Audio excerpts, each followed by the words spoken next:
স্থানীয় বাসিন্দাদের তীব্র প্রতিবাদের মুখে পিছু হটেছে বিআইডব্লিউটিএ এবং জেলা প্রশাসন। মূলত বাঁকখালী নদীর তীরে যারা অবৈধভাবে বসতবাড়ি নির্মাণ করে যারা অবস্থান করছিলেন বলে আসলে অভিযোগ রয়েছে, তাদেরকে উচ্ছেদ করার জন্য যখন বিআইডব্লিউটিএ এখানে আসে, কস্তুরাঘাটের যে অংশটি ছিল সেটি উচ্ছেদ করার পর যখন পেশকারপাড়া অংশ উচ্ছেদ করার জন্য এই জায়গাটিতে যখন বুলডোজার নিয়ে বিআইডব্লিউটিএর কর্মকর্তারা এসেছে, ঠিক সেই মুহূর্তে আসলে স্থানীয় বাসিন্দা যারা এখানে দীর্ঘদিন ধরে আসলে যারা বসতঘর নির্মাণ করে বসবাস করছিলেন বলে যারা দাবি করছিল, শত শত নারী পুরুষ শিশু থেকে শুরু করে সবাই এসে কিন্তু তীব্র প্রতিবাদ জানায় এবং এই ভূমিকে তারা তাদের নিজেদের বলে দাবি করে।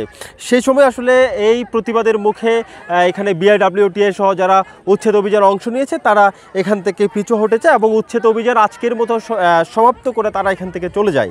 এই মুহূর্তে একটু কথা বলতে চাই এখানকার স্থানীয় বাসিন্দার সাথে। আপনাদের দাবি কি? আসলে ধন্যবাদ এটিএনকে। আমাদের এই 4 নম্বর ওয়ার্ডের অন্তর্গত বৃহত্তর পেশকারপাড়া, প্রাচীন একটি পাড়া, এটা যুগ যুগ ধরে এই পাড়ায় শত শত হাজার হাজার মানুষের বসবাস। এখানে আপনার যারা জায়গা জমি আছে, এখানে আপনার 3টা মসজিদ, মাদ্রাসা, স্কুল থেকে শুরু করে সব কিছুই এই পেশকারপাড়ায় অবস্থিত। কিন্তু হঠাৎ করে বিনা নোটিশে বিআইডব্লিউটির পক্ষ থেকে একটি যখন অভিযান আসে, তখন এখানে শত শত হাজার হাজার স্থানীয় লোকজন এখানে যাদের ঘর বাড়ি আছে তাদের নিজেদের কোনো মালিকানা আছে কিনা? অবশ্যই তারা যাদের ঘর বাড়ি আছে তাদের নিজস্ব মালিকানা আছে। আসলে বিষয়টা হচ্ছে রায়ে ছিল ডিমার্গেশন করে, আরএস মূলে ডিমার্গেশন করে তারপরে উচ্ছেদ অভিযান, কিন্তু তারা নদী ডিমার্গেশন না করেই তারা উচ্ছেদ অভিযানটা যে চালাচ্ছে, তাতে আমরা মনে করতেছি সেটা অবৈধ।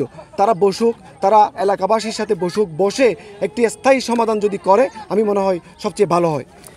24 আগস্টের হাইকোর্টের একটি নির্দেশনার প্রেক্ষিতে কক্সবাজার জেলা প্রশাসন এবং বিআইডব্লিউটিএ গত 3 দিন ধরে উচ্ছেদ অভিযান চালাচ্ছিল যে বাঁকখালী নদীর সংলগ্ন যে কস্তুরাঘাট আছে সেই কস্তুরাঘাট এলাকায় গত 2 দিন ধরে কিন্তু 5 শতাধিক স্থাপনা এবং যে স্থাপনাগুলো অবৈধ বলে দাবি করে আসছিল বিআইডব্লিউটি এবং জেলা প্রশাসন, সেই স্থাপনাগুলো উচ্ছেদ করে পরবর্তীতে আজকে দুপুরের পর থেকেই পেশকারপাড়া অংশে তারা যখন উচ্ছেদ অভিযানে আসেন, ঠিক সেই মুহূর্তে আসলে স্থানীয়রা প্রতিরোধ গড়ে তোলেন এবং তারা তাদের প্রতিবাদ এবং প্রতিরোধের মুখে বিআইডব্লিউটিএ পিছু হটতে বাধ্য হয় এবং আজকের মতো উচ্ছেদ অভিযান সমাপ্ত ঘোষণা করেন। কক্সবাজারের বাঁকখালী নদী সংলগ্ন যে পেশকারপাড়া আছে সেখান থেকে এটুকুই ছিল এখানকার উচ্ছেদ অভিযানের সবশেষ।